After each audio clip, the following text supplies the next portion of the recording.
সংস্কৃত ভাষা থেকে এসেছে অক্ষয় শব্দটি, যার অর্থ ক্ষয় নাই যার বা যা অবিনশ্বর, এবং তৃতীয়া অর্থ চাঁদের তৃতীয় দিন।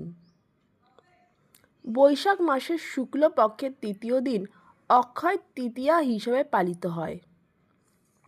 কথিত কাহিনী অনুসারে এই অক্ষয় তৃতীয়ার দিন বনবাসরত পাণ্ডবদের জ্যেষ্ঠ পাণ্ডব যুধিষ্ঠির সূর্যদেবের কাছে প্রার্থনা করে অক্ষয় পাত্র লাভ করেছিলেন, যে পাত্রের খাবার সর্বদা পূর্ণ থাকত।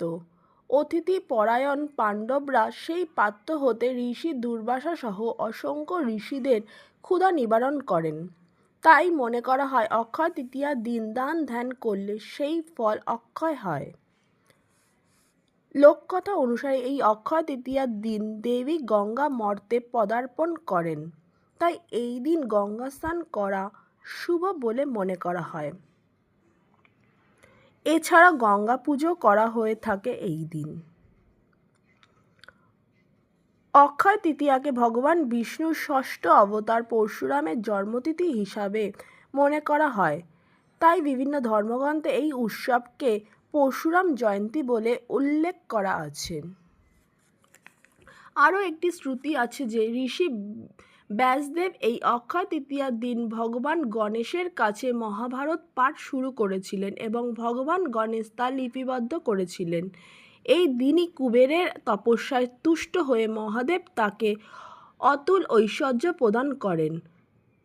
কুবেরের এই দিন লক্ষ্মীলাভ হয়েছিল, তাই এই দিন বৈভবের দেবী লক্ষ্মী ও সিদ্ধিদাতা গণেশের পুজো করা হয়। এ তো গেল অক্ষয় তৃতীয়া কেন পালন করা হয় সেই কথায়।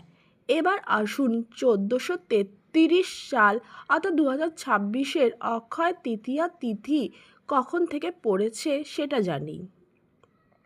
তৃতীয়া পড়েছে 19 এপ্রিল বেলা 1টা 14 থেকে এবং পরদিন 20 এপ্রিল অর্থাৎ 6ই বৈশাখ সোমবার দিবা 10টা 53 পর্যন্ত তিথি থাকবে।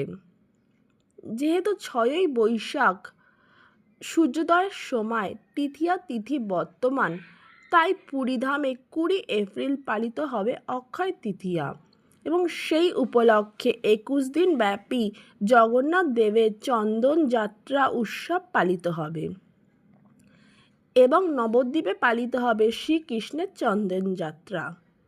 শুভ অক্ষয় তৃতীয়া। সকলে ভালো থাকবেন। প্রণাম।